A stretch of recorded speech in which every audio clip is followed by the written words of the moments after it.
Vous savez, nous sommes confrontés à Matam depuis longtemps à des problèmes de dégradation des terres et des problèmes de gestion d'eau, de maîtrise d'eau.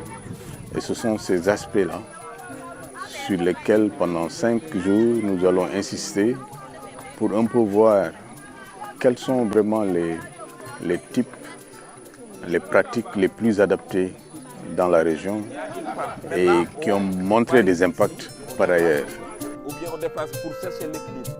Donc dès qu'on cherche l'équilibre... Nous avons 2 sites de référence ici, Djandjoli et Tekengel.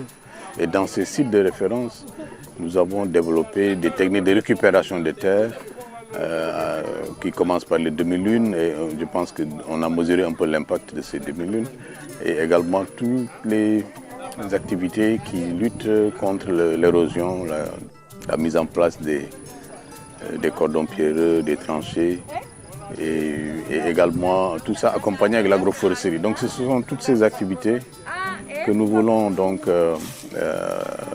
échanger, capaciter pour que si le PAM quitte, au moins il y a une appropriation par les autorités, par les communautés elles-mêmes qui pourront donc continuer un peu ces activités-là.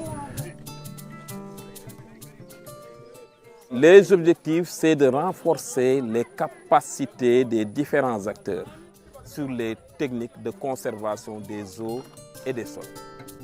Maintenant, là, il y a une nouvelle chose ici. Ce qui veut dire que pour calculer donc la pente, on sera obligé d'avoir cette hauteur sur cette partie. Le deuxième objectif, c'est de former ces groupements de femmes, ces communautés sur les techniques de culture maraîchère parce qu'ils n'ont pas encore l'habitude de ces cultures. Avant, c'était vraiment les céréales qui dominaient. Maintenant, depuis la mise en place un peu de ce site, vous voyez ici, vous avez les panneaux solaires, l'irrigation se développe. Ils ont commencé à faire un peu le maraîchage, mais ils n'ont pas beaucoup d'expérience. Donc on est là pour renforcer leur capacité sur ces éléments-là. Le troisième objectif et le dernier, c'est vraiment de créer des échanges. Parce que comme vous le voyez, vous avez les experts du PAM, vous avez le PNUD, vous avez d'autres organisations des Nations Unies, vous avez les universités, vous avez les services techniques, vous avez les communautés, les ONG pour échanger, partager des expériences, etc. Et ça va renforcer un peu la résilience des communautés, surtout dans ce site-là à Matam.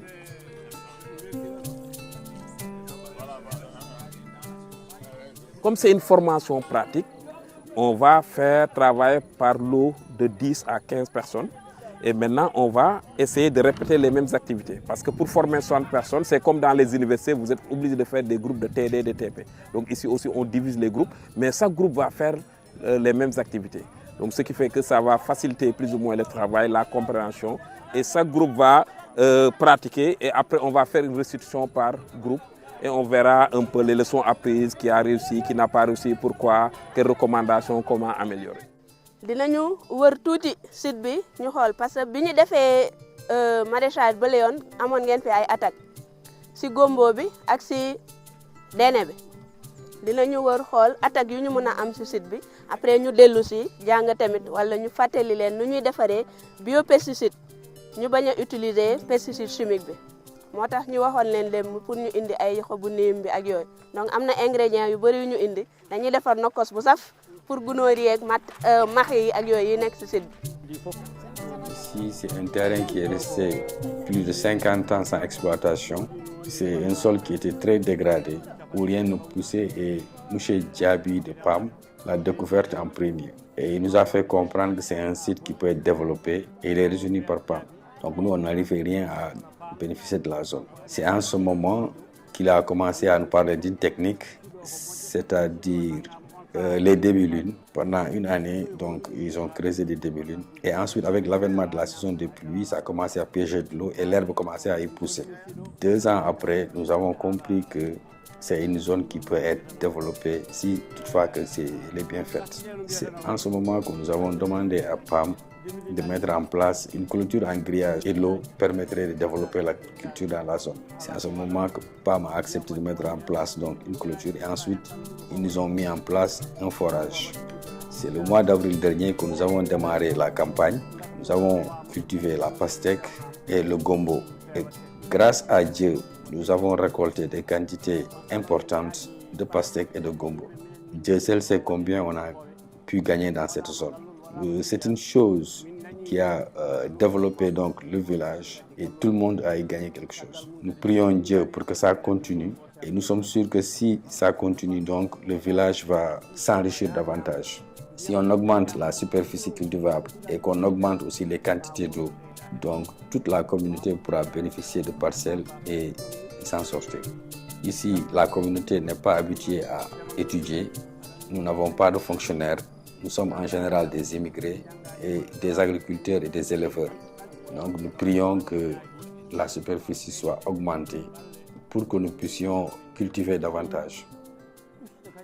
Ce qui va réduire donc l'immigration clandestine. En tant que service technique, nous appelons les projets à plus vulgariser ces activités qui vont non seulement aider les populations dans la maîtrise de l'eau, mais également des terres pour augmenter et booster la production et la productivité au niveau du Sénégal. Ça va également agir sur beaucoup d'aspects, à savoir la sécurité alimentaire, mais également la santé en luttant contre la malnutrition au niveau local. Du 14 au 18, on a assisté à un bootcamp qui parle sur la gestion durable des eaux et du sol. On a eu à pratiquer, cela nous a permis d'allier pratique et théorie et pratique. Et en tant qu'étudiante dans la prévention et gestion des risques, nous savons que le défi est complexe et ces initiatives nous rassurent en sachant qu'on va aller vers un pas pour assurer la sécurité alimentaire. Donc dans l'ensemble, nous avons passé un merveilleux moment, fatigant, c'est vrai, mais qui, je l'espère, aura en tout cas des impacts positifs sur le site de Tekengel.